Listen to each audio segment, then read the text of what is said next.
do what he wants. Picks and bans for game number 2. Titans on the clock at first, still banning out that Chronos away from Emil.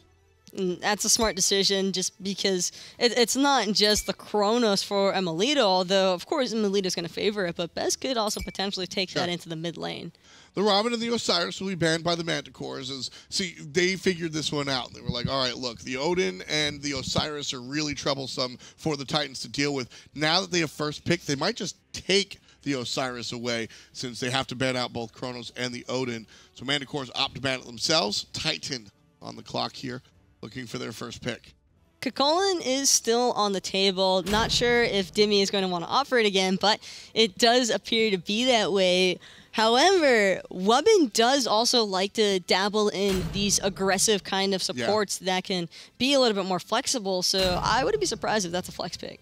Terra and the Zots will be the selection for the Manticores, taking the bat of choice away from Mask, so we'll see where Titans wind up with their jungler. And again, I'm with you. I would like to see the jungle pick come a little bit later and see if they can go Nemesis, but at the same time, Manticores, if they do select a very aggressive composition or a very tanky composition, likely to ban out the Nem themselves. And this already, though, I'm loving this draft from Titans. The Soul, the Ganesh, and the Kakolin. They've got a little bit of burst and a lot of frontline already. The Ganesh especially, I think, can be super effective against the Terra. Yeah, he's going to be effective against the Terra for sure, but also just he's going to be able to protect his team, I think, a little bit better than the Geb was able to. 50 protections with that home.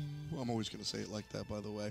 And then the Soul, going to fix that problem about penetrating the backline. The ultimate all the way through the team fights, not going to be an issue this time around for the Titans. The Dharmic Pillars as well are going to be so much more efficient than that Geb Cataclysm was, as far as slowing down the pacing of a team fight when you have a giant square area just pretty much made impossible to maneuver through. And that's pretty much what Manticores were looking for every single time last game. It was just gas pedal immediately with the sprint, just trying to pretty much dash through everything. But you don't want to cross over those Dharmic Pillars. That damage is pretty heavy. And perhaps more important than the damage, the slow. If you're that slowed, Titans are just going to be able to capitalize off of that as well. Thoth guy one more time. If it ain't broke, don't fix it. The best sticks to the bird, man. Manticores on the clock as far as their bans are concerned. Emil contributing to the conversation, typing in a little bit of what he wants to see banned out.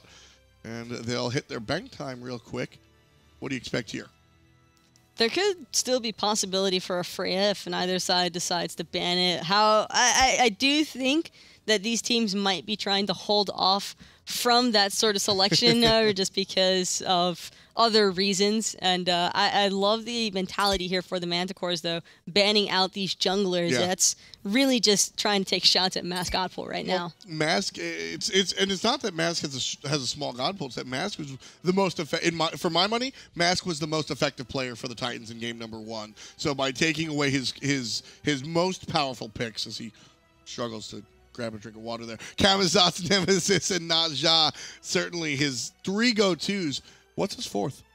Well, I mean, he could possibly play Thor. I think really the reasoning behind the Nemesis and the Naja being eliminated, Manticores want to potentially get another frontlining warrior. You won't have to worry about a Nemesis taking away all your health and engagements. And for the Naja, it's going to just give Best a little bit more wiggle room because Mask won't have the same sort of chase down potential. Naja, of course, known for his ultimate that takes the player out of the game for a couple of seconds. More important here about the Naja, I think, is the ring bounce. Tossing that ring, again, the slow, just like Ganesh, slowing everybody down in that team fight. If you're able to control what Manticores are doing in that team fight, you might be able to control the game a little bit better. Manticores getting low on their time here, starting to think about that 4th selection. And they're finally going to go again with the Uller. I mean, you said it yourself. If it's not broke, don't fix it. That's kind of the same concept here for the Manticores. Emilito had a really strong showing on that Uller. He does still have a decent bit of team peeling between the Terra, the Thought Stun, even the Camazot's slow, and Camazot's being able to maneuver so quickly through a backline that Emilito just wants a god that he can try and burn with. Rom and the Arlong Shen. We've seen Mask play the jungle Arlong before. Although Kukul Lane, can he jungle? I would like to see the Erlong Shen in the jungle. And Erlang Shen with a soul, that's a lot of clear early on. It's also a ton of damage early on. It's also very tanky as well, which is a big deal, which is why I like the Circuit selection. Don't forget, percent health with that passive, certainly going to be a big deal coming out from the Circuit here. Manticores, Titans. What do you think about this draft? Who, on paper, who's taking it? Manticores have a lot of early game pressure as far as the soul lane is concerned. Camazotz does a hell of a job clearing out that soul lane pretty early on. The Circuit and Thoth, however, might struggle a little bit, whether it's Soul Kakolin or Soul Erlang Shen. Yeah, it should be very interesting here. I think we're going to see the Erlang Shen in the jungle. I think that's probably the better choice here for Titans, for Mask, and for this matchup in general. Demi likely to replay his time on Kakulin. Getting that one right this time. We'll see if Titans can get this one right as we head into game number 2. Manticores looking for their second victory and passing them their way into the finals. Titans trying to stop that right about now. This is not necessarily do or die, but, you know, it kind of is. Nobody wants to already have their run for today ended in the first semifinals, so I am hoping to see a little bit more bite-back potential from the Titans here. I'm loving this draft significantly more than their previous one. Yeah, I think Mask is going to be able to survive a little bit longer, even while he's chasing down the best with the Erlang Shen. Ataraxia, from a distance, will also be able to provide some more damage to that backline. I think the entire problem, well, I think one of the biggest problems that Titans had in Game 1, Taco, was the lack of ability to really find damage onto the backline. What's going on here? Having some fun in the mid lane. It's always a party somewhere on the map at the early game stages. Everybody's kind of just looking to see if they can get any extra poke out, and they were able to find it. It was just onto Ataraxia. Just interesting starts here. Interesting starts here. A couple of players wind up in the mid lane, and then everybody has to sort of respond in kind. Mask and Timmy here. Different sides of the map. And Captain Twig going to start in the jungle this time, not going for the wave at first. And Kiki's doing the exact same thing.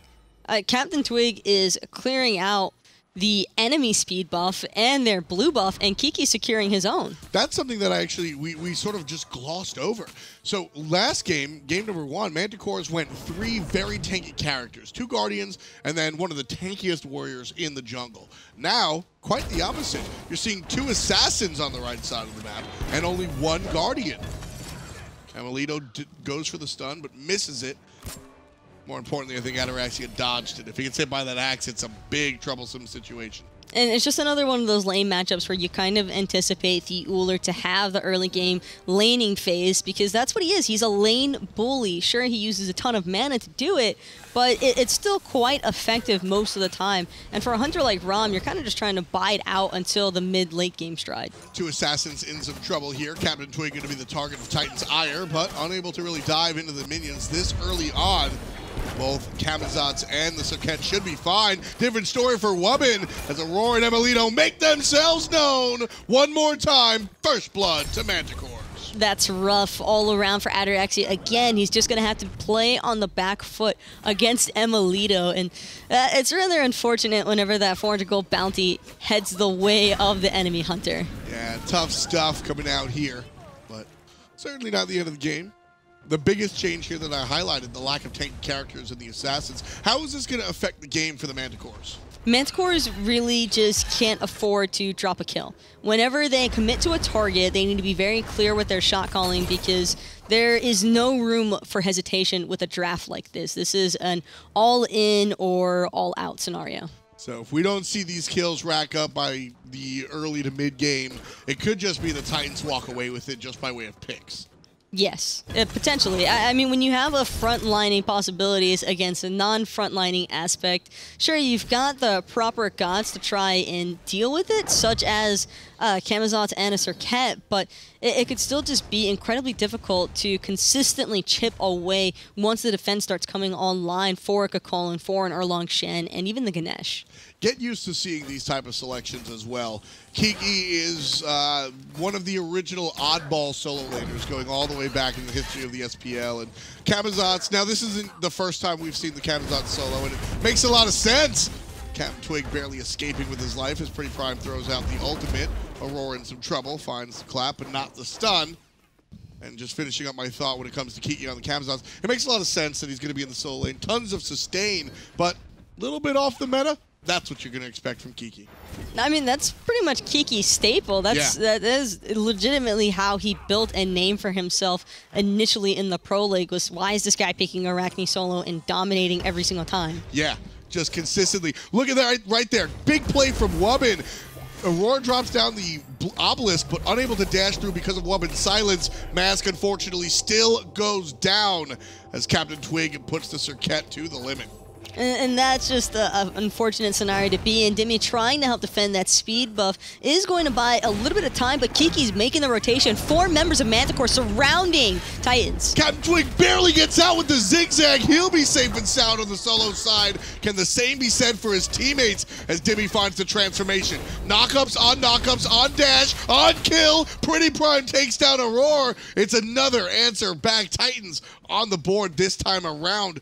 What an escape from Captain Twig. Talk about a shot from the hip by Pretty Prime as well. I mean, in most scenarios, I think that could have been a potential escape from Aurora because of that dash from the Kakolin. And granted, Demi didn't have that in mind. He's just looking to deal the damage and get a slight slun or just a little bit of CC off onto Aurora. And so excellent follow-up by Pretty Prime to be right on the mark. That one, again, you know, I really want to give the credit where it's due because the supports kind of get lost in the dust sometimes. Manticores right there get a double kill on Wubbin and the player that died, as well as the invade, if Wubbin doesn't stop that dash from Aurora. If both players get rooted, it's a bad situation. Instead, they trade out 1 for 1. I like that look. Pretty Prime, however, making it happen one more time. Captain Twig goes down again with the support from the Elephant Man. Not able to slide out this time with legitimately 1 HP, but really well executed by Wubbin again. The Dharmic Pillars just to ensure that the slow is tapped onto Captain Twig and peeling for Pretty Prime. That is the more important part, was the peel for Pretty Prime, because Twig did expend his ultimate trying to lock down the soul, just able to avoid it because he couldn't follow up with more damage. That's the key here, is that Manticore or Titans adjusted. They said, look, you know, last time, sure, composition, but look at the players on this team. We are going to get initiated on 9 times out of 10. That's an aggro-heavy team. So the Titans go with Wubbin on Ganesh, a more peel-centric character, and already it's paying off. But still, the gold separating these teams, 1,500 or so.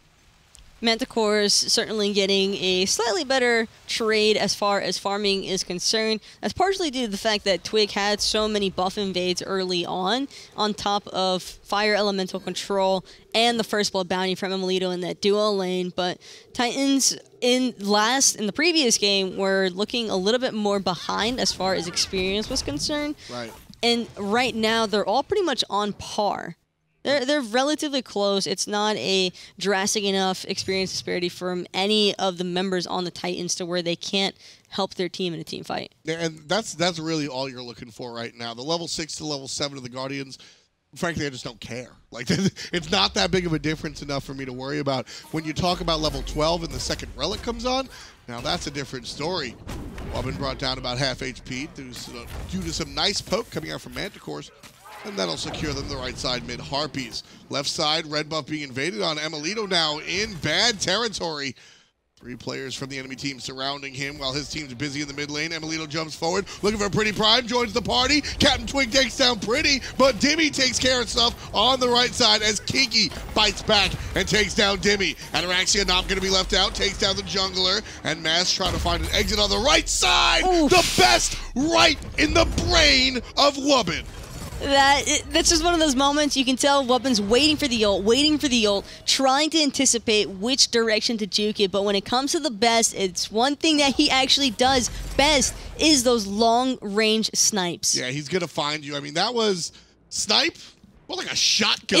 That mid-range. There's still technically a snipe. I think that Thothel is still a bit of a snipe, especially in that kind of aspect without the hard setup. I'll give you that. It's kind of like when you're playing with a shotgun with a red dot sight.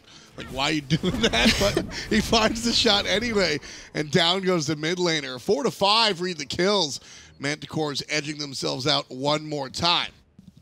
And all around, pretty strong team fight from Titans as well, considering that last game they tried to take up a fight like that. I think they're wiping every single time. This time, with the draft that they pulled up for themselves, it's a much better scenario all around. They're actually able to pretty much fight back. Yeah. Trouble with the...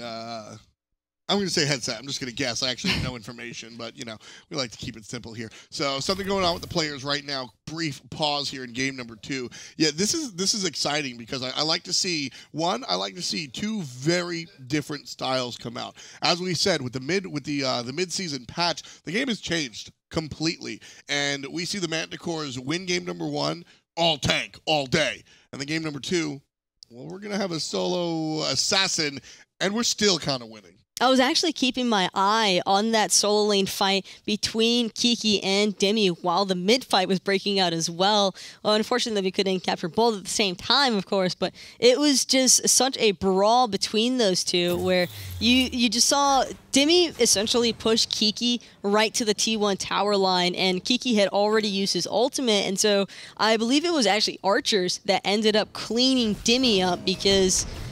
he was actually both like left at 1 HP, but yeah. he did come out on top essentially against the Camazotz. But it's interesting how a more assassin-oriented god can just tank that much damage. And he's going to be able to tank it a little bit more. You see the Mark of the Vanguard pointed out by our observer right there. Very important. It's a nice little bridge item, and we used to see this very, very frequently.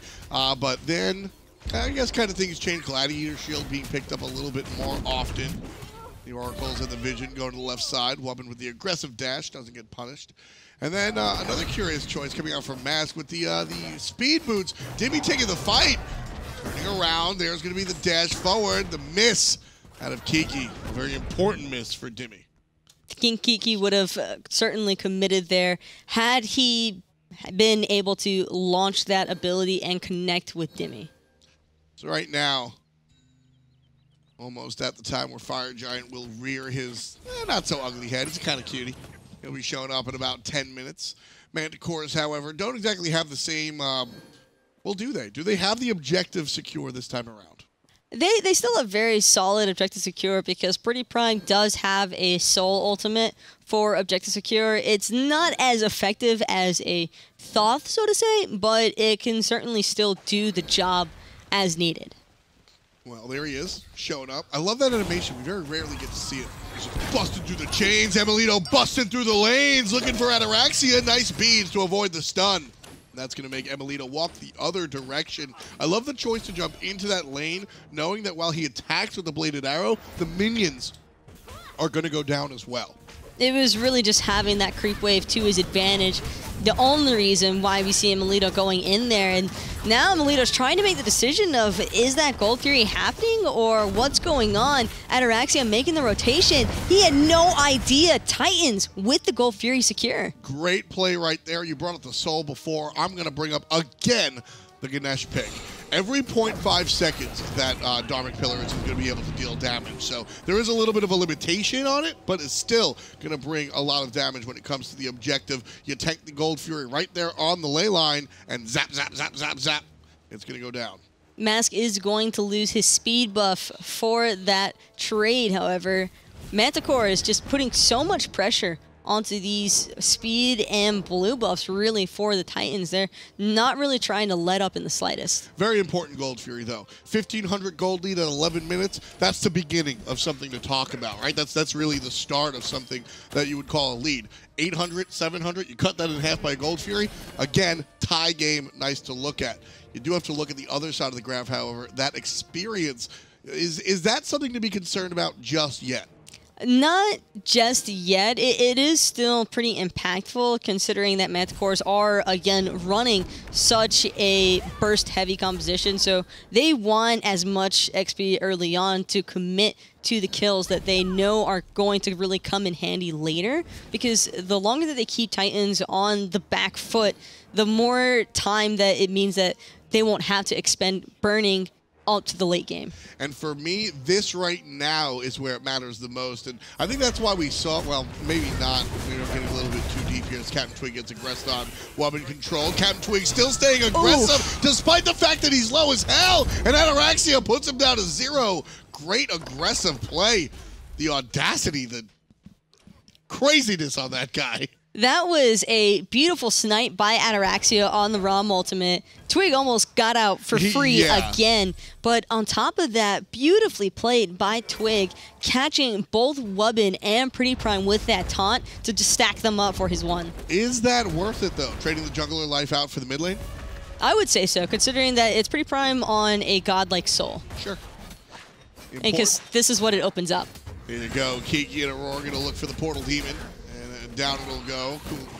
Cullen going to get there a little bit too late. As Dimmy showed up a little bit too short. Left side, Hunter duel down to the tower. Raxia's age is going to run out soon, but Emilito knows he can't tank the tower for too long. Ever aggressive Emil. Meanwhile, Pretty Prime behind that tower just apparates away to safety. Pretty Prime cannot wait to hit level 12 and finally get his purification beads online. Although Best still looking to make a difference, but he might have gone a little bit too deep. He's going to have to use the Terra's Blessing to try and get him out, but the shell might buy him enough time. What a big knock-up. Knocks the Best out of the ultimate, so he's not able to use it just there. Dimmy shows up as well. Spear to the brain. The Best sit down.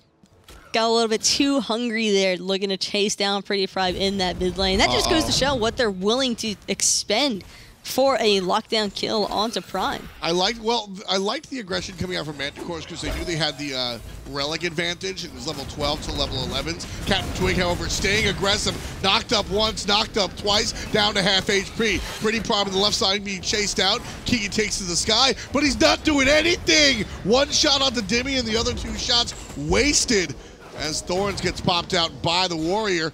Dimmy now trying to not zone, simply catch up for the rest of his team to show up and do the dirty work. Aurora goes down to the hand of Dimmy, who starts and ends the fight. But Emilito's made the rotation, and now he's looking for Prime or just CC onto anybody. Prime, so low on both health and mana. He's got to be careful with his back here. Much better play this time around for the Titans, despite the fact Mask falling down there a little over aggressive. Emil makes the rotation, allowing Ataraxia left side to get the tier 1 tower. If that speed buff hadn't been up, Mask would have lived there every single time. Titans would have just fallen back immediately, but the greed for the speed, it catches every jungler. It's just there in the it's in the jungle mentality. I mean, even just every player, whether you're new or old, you get that speed buff and you go, hey man, I gotta go fast. I like going fast. I like being aggressive. Speaking of aggressive, Captain Twig. So you mentioned before that if you're playing these assassins, you gotta use the tool. You gotta always go for these kills. A dropped kill can mean the end of the game. Dimmy right now seeing the pain from the bat. Is Captain Twig being over aggressive, or is his level of aggression exactly what you need in this composition? His level of aggression is exactly what you need because he opted for the blink first active. He didn't even care at all about building bees or an Aegis, wasn't concerned about getting hard CC'd, even though there was a Ganesh and a Long available for Titans. It's just, he wants to go in and establish a lead early on. Captain Twig hiding around the bush. Mask doesn't see him, but the taunt's going to miss. Now, Captain Twig's known to be here. Captain was looking for the blink over the wall when the call was made that Mask was coming. He was looking for the jungle intercept. Both foiled out by good communication from the Titans.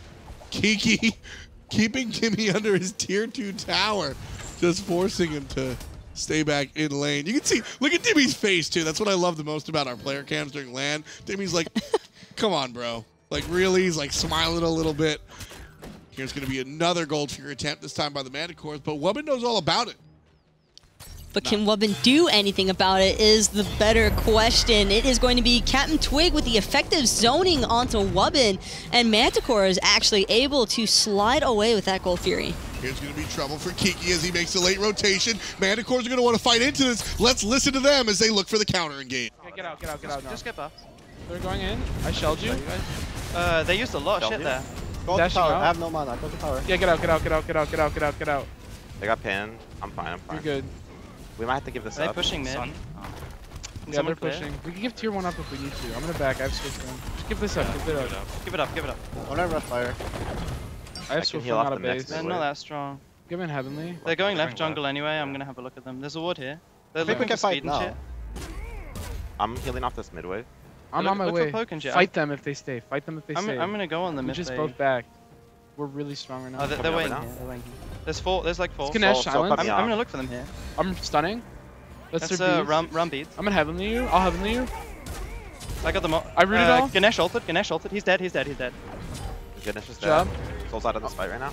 I have sprint if you want to fight this. I'm You here, can yeah, go. I think you Let's can go. Let's easily go. Let's go. Atarax is really I'm low. gonna stun Dimmy. Dimmy stun. Dimmy Stun stun. again, stun again. Nice Nice. shot. job. Good shit. I can maybe This get a speeds stun. up. No Yeah. chase. I'm Do taking speed. space. Do speed. Soul's Do in speed. middle. Left tower. Speed the left tower. Okay. Can I take it?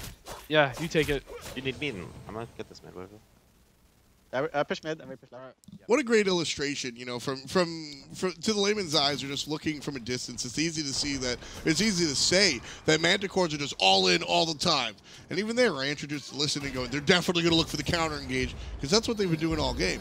That was the one time they looked for the retreat, but you could hear Captain Twig just like, I'm ready to go at any point. Whatever they do, guys, I'm going to look for it. It was the Titans choosing to stay and flirting with the idea of Portal Demon that ensured Manticores that they had the bite back potential. And now it's going to be the Portal Demon actually going the way of the Manticores. Attempted steal from Titans, just unable to find the secure. One of the things that I want to point out about the comms was, one, how clean they were. That's kind of what you're not expecting out of when you mix and match a team like that. Clean comms, I mean, you've played at a level where you're looking at scrims and stuff. Clean comms is something that happens over time.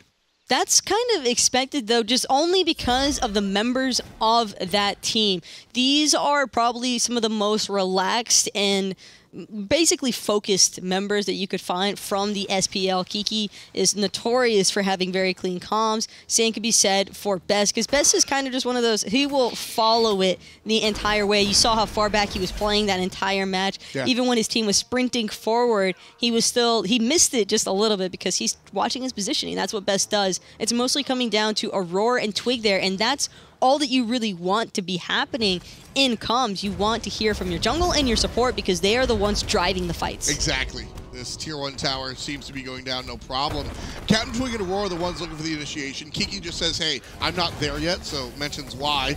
Dimmy is certainly here, and with that ultimate out of the Circuit, he's going to go down without much of a fight. Kiki gets credit for the kill. Mask in trouble, half HP is Aurora, and Best from a distance cancels the ultimate. Gonna save it for later. Jumping forward is Twig. Finds the crowd control on Mask. Still, not enough damage to bring down the tanky jungler. Emil from a distance, not good enough. Looking for the up close. Silenced out by Woman. No bladed arrow for the kill. It's Kiki here on the backside that takes down the Hunter. And there's definitely not done just yet. Manticore still pushing in. Captain Twig able to find Pretty Prime. Wubbin, one of the only members left standing for his team right now, forced into his fountain. Can he even, he's not even gonna get out. All the way Oh, he home. does. Blink forward from Mask, looking to punish this Circuit, rightfully so. Great punish play by Mask. Even if that's one of those plays that you have to make, even if it doesn't accomplish, you know, the goal of protecting your tier 2. That's, don't hit my teammate like that. Don't come into my Titan room like that.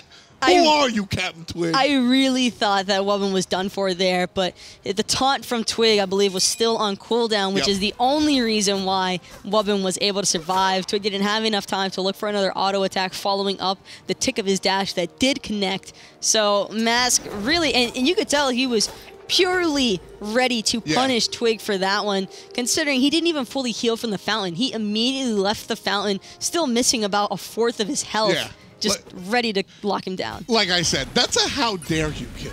You don't come into my Titan while y'all are on the tier 2 tower and go for the kill on my guy. That's not going to happen, Circuit. Captain Twig sits down. Nice play from Mask. Aurora stuck in between everybody in a Titan jersey. Ataraxia with the last hit. Now it's Kiki in trouble, but he takes to the sky, and the turnaround. Best and the Bat combining for big baby damage. The Best shows up for the peel, gets the stun onto Wubbin. Raxia from the sky, not going to be enough. That is the second time that Best has made a massive final judgment. Kiki not looking to slow down, but it's Ataraxia punishing him for overstaying. Captain Twig? Really? One move, 2 kills. The zigzag good enough. Now hits the ultimate onto Dimmy. Best is low. Emil's low. Dimmy is lower. running around in circles, knowing that he's dead. And that's going to be Captain Twig again. 7th kill for the hunter out of England, for the jungler out of England, excuse me. One of the few roles Captain Twig hasn't played professionally.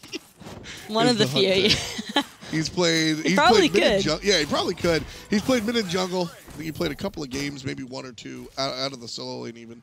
But he hasn't seen much play in that duo lane. But one of Captain Twig's, I think, what makes him so potent is his vast understanding of every character. We always mention his past as a very, very high duel player, so he knows the ins and outs of the whole eclectic god pool. The worst part, really, for Titans is that these engagements shouldn't even really be going that horribly for them. It's just they're getting connected with the burst damage from Manticores. Yeah. In that corridor, Best hits 3 members of Titans with a final judgment, immediately all 30% health, and that is basically field day for a Serkent and a Camazotz. Yeah, and it was funny because, or what I liked about it is how quickly these guys changed their mind. It's like, oh, okay. All right, we're retreating. Oh, he hit him. Turn around. Go for it. That's exactly what you saw. Kiki takes to the sky and Captain Twig takes to the ground, and you just hit by 2 assassins at the same damn time. Right side, Portal Demon respawning. Titans looking to, or Manticores looking to push their lead even more so. 7K up, looking for more. And Titans really are just having an incredibly difficult time dealing with the mobility from the Manticores, because that's one thing we haven't gotten a chance to touch on too often, but it's Kiki forced into his ultimate already, trying to drive Titans back from this Portal Demon, and Best, again, just completely demolishing Dimmy with damage. I mean, he's just the mid laner that you want. Gonna hit your stuff. Nice silence by Woman, again, canceling out the Deathbane out of the Serkent this time around. The ultimate's still going to be strong. Nice dash coming forward from Aurora to root 3 separate players in place. But the damage a little bit light this time. Captain Twig jumping forward. Wubbin still coming in with the clutch with the silence again and again and again. That is unfortunate, however, for Ataraxia, losing both of his actives. Emil, he's full HP, looking to still go in. And it's going to be Captain Twig trying to tank up this middle lane Phoenix, but all of the members, or the surviving members of Titans, are just forced back to their fountain. They're too low to continue. So you mentioned the double assassin, right? The Kiki and the Captain Twig on the right side of the map playing assassin. Well, the best is a long-range assassin playing the sniper. And the way Emilito's playing this Uller, he's jumping in the back line. He's playing an assassin as well. I mean, it's basically just a roar that's like, I mean, I guess I'll dash and maybe I'll heal you a little bit. And everybody else is just seeing red, kill, kill, kill, kill, kill. I mean, with a team like this, though, that's exactly what you want from your squad. If you're going to run a double assassin composition, you better be ready to commit. And if there's one thing that Captain Twig and Kiki are excellent at doing, it's playing off of other people. And now they've really just been consistently playing off of each other this entire set. The dark horse of the competition. Like we said earlier, if you asked anybody on the street, Swabin gets himself in trouble, dashing forward, and there's the Deathbane one more time. Taken to the sky is Kiki, looking for the kill on the backside, but Ataraxia gets the kill first, taking out Captain Twig, looking for his damage on the backside. The Rom shots, 2 out of 3 are good, and chases Manticores out of the team fight. Titans need to take this chase, Taco. This is a good fight for the blue team. It was a good fight for the blue team, but the damage is still very real from the Manticores, and the immediate turnaround. The group up. They all grouped up, and they got punched a hole in them like a donut. Emilito, the baker here, and Pretty Prime in trouble. Aurora looking for the punch, and it's Kiki so cheeky. 21-12. Manticores turn to the team fights, and the digits around. Fire Giant available. Dimmy on his way, but I don't know what he can do here. Chase is the right call there pretty much every time. Yeah. What wasn't the right call was stacking up Aurora catching 2 members with that Terra collab, and then everybody else kind of just like, oh, 2 people CC'd. That's an immediate engage. Best just swung away, completely chunked Mask and Dimmy, and the rest is kind of just history. Fire Giant down. Manticores, 10,000 gold in the lead, plus a bright orange belt. This one's going to send the players back home to spend that gold in hand and see what they can wind up with. Honestly, nothing too crazy coming out as far as the itemization is concerned, except I do want to point out this Blood Forge from Emilito. I think this Blood Forge sure, the hunter lifesteal is cool. You have a ton of gold, excellent. I think that Bloodforge is less about just a meta hunter build in general, and more about the way that ML has been playing. He's been playing so aggressive that the shield is perfect for him, especially because it also provides him with that little bit of movement speed. And with a team that already gets a ton of movement speed because of a sprint, because of a Terra's blessing, that's exactly what you want. And his own kit includes a movement speed steroid. Yeah, the axe bang. But yeah, it's just you repeatedly see him diving these towers, diving the Phoenix, jumping to the back line. He needs that extra little bit of shield. So I think that the Bloodforge, excuse me, whether or not it's part of a hunter build, I don't know. Whether it's a part of this play style right now, absolutely yes. Ataraxia being dove by the Batman. Kiki just separating himself away from the rest of the squad to look for the tower. Mass coming in from the right side. Manticores looking for the fight. Let's listen to them as they take on the Titans. Dimmy, I'm on Dimmy. Run deep. They're all here, by the way. Beads, let's chill. Oh my Stun. god. Rama roll down. Early in the back, early in the back. This is going Erling. Yeah, I'm slowing him.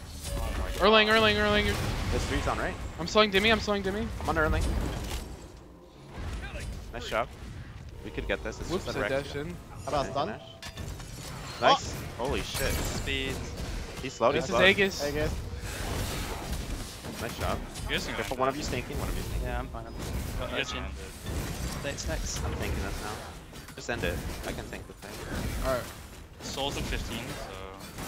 Actually, Yeah, Hit the wave, hit this wave here. Okay. Let's send it. Oh yeah, we can end it. Yeah. Alright, let me tank. Alright. Thank you. That was just a treat to listen to. Confidence in their abilities. You can see, and again, talking about the best being one of the quiet guys, just laughed and then went, oh my god, when he got blown up by Mask. And then Kiki, oh my god, when ML hit that